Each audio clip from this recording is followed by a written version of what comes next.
Okay, so AI music generation, it's everywhere now, right? A total flood. Absolutely. The volume is just incredible. But here's something interesting we noticed, and maybe you have too. If you listen closely to what's coming out globally, the AI tracks from, say, China and Korea, they just seem to land differently. Yeah, there's often this emotional depth, you could say, something that really catches you. Exactly, it hits different, and that's what we're going to dive into today. Right. We've been looking through your source materials, trying to figure out why that is, and it seemed to be this really potent mix. A mix of what, exactly? Well, on one hand, you've got incredibly sophisticated tech, but on the other, it's married to these really deep cultural traditions of, poetic, emotional storytelling. So our mission here is pretty straightforward. Find the shortcut. Yeah. What's the core thing, according to the sources, that makes these tracks feel like they have, well, soul? And the main takeaway, the really crucial insight, seems to be this.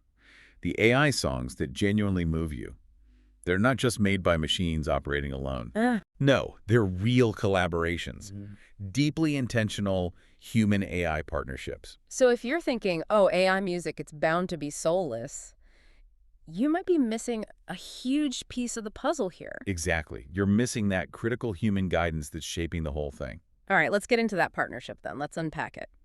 Starting with what the AI itself actually brings to the collaboration. Speed meets story, basically. Yeah, the machine side.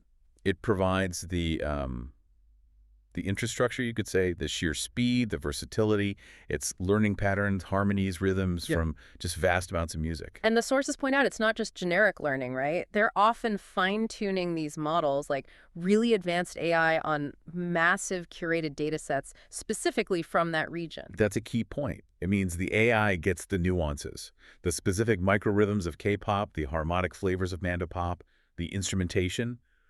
It knows that sound. So it can build these complex soundscapes, generate arrangements way faster than any human could possibly manage alone. Oh, in minutes, potentially. But that raises a really important question, doesn't it?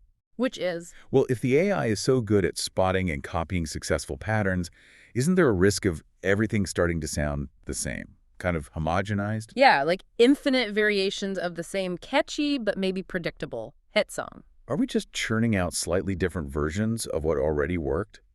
If the machine only learns from the past, how does it create something genuinely new or moving? That's the tension, right? What stops it from just being fancy background music? And that's where the human comes in, to provide the deviation, the soul, if you like. The AI is the engine. But the human composer is the one driving. They provide the story, the feeling, the imagination. That's why when you hear that, heartbreaking Mandarin ballad or that really evocative Korean jazz piece. You feel something real. Exactly. That emotional punch. It's proof the prompt behind it, the human instruction, had genuine heart. And the sources are clear. This isn't just happening by accident, it's engineered. So let's look closer at that human director role, the hidden heart of the great AI songs. Okay, and when we say prompt, we need to be clear. We're not talking about just typing sad song into a box. Right, it's more complex than that. Much more. Think sophisticated input instructions, sometimes multimodal. The human is acting almost like a film director, setting the scene before the AI even starts composing. Like a kind of coded language, feeding the AI this rich, layered information that it then translates into music. Precisely. The song isn't just generated, it's sculpted, with real intent. And the sources actually break this down into 4 key decisions the human makes. Yeah, 4 essential inputs. The first one, it's always about the narrative. What's the story? Is it about a breakup, a cherished memory, a promise made, a dream you can't shake? That sets the whole emotional tone. Okay, story first, then what? Second is atmosphere. What's the mood?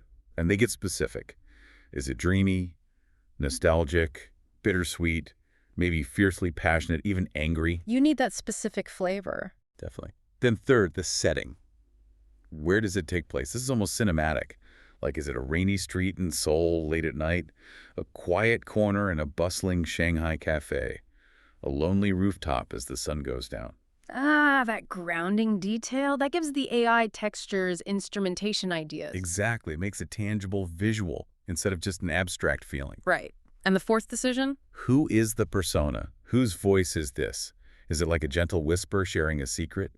Is it a bold declaration of love? Or maybe more like an echo, a distant memory? Story, mood, place, persona. Wow.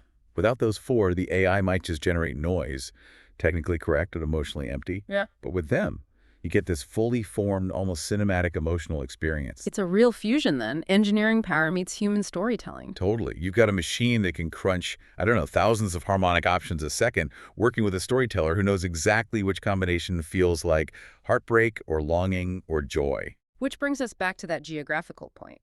Human intention is key, we get that. But why does it seem particularly potent when filtered through Chinese and Korean musical traditions? Let's talk blending tradition and tech. Well, there seems to be this cultural predisposition. Both traditions are just inherently rich in emotional depth and poetic storytelling in their music. It's baked in. So the AI isn't replacing that heritage. No, it's amplifying it. It's taking that core emotional DNA and giving composers incredible new tools to express it, creating endless, seamless variations on those deep-rooted themes. The examples and the sources are really cool here, like taking the kind of melancholic poetry you'd associate with classic Mandopop, someone like Teresa Teng, that timeless feeling, Right, that specific emotional color. and weaving it together with these super modern, dreamy synths you hear in contemporary electronic music. Or taking that cinematic, sometimes slightly moody jazz sound from soul scene. And letting the AI build these entirely new, complex arrangements around it. It's like a cultural weaver, basically. Connecting the old and the new. Exactly. And beyond just blending genres, there's a linguistic advantage mentioned too. Oh yeah, how so? The very sound and flow of the languages themselves. Think about Chinese. It's tonal. Right, the pitch changes the meaning. Exactly. So every syllable carries meaning and emotional weight, or tone. That complexity is apparently perfect for AI to map into melodies. The tune can literally follow the natural contours and curves of the spoken language. Fascinating. And Korean. Korean tends to be softer, more vowel-rich. It throws really smoothly, which makes it a natural fit for things like lo-fi, R&B, and especially those powerful, emotive ballads they do so well. So the AI isn't trying to shoehorn these languages into, say, a standard Western song structure. Pretty much. It's building melodies that feel organic to the language. That's a big reason why these songs can feel so poetic and natural, especially to native listeners. But that feeling also seems to travel. Which leads us to the impact this is having, how it's empowering creators and maybe even bridging cultures. Right. Because while the AI can spin out endless variations, it's still the human providing the crucial selection, the intention, the fine-tuning. And composers are really leaning into this. They're not just asking for a song, are they? No way. They're demanding a feeling.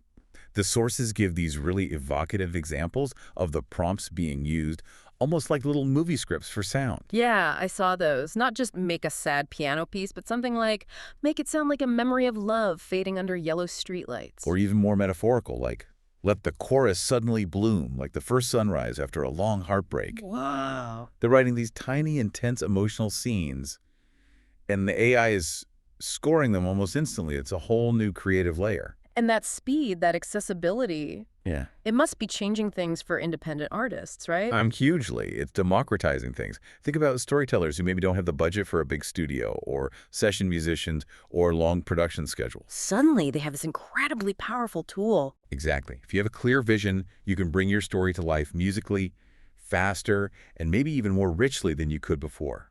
It lowers the barrier to entry for creating high-quality, emotionally resonant music. And does this help the music travel further?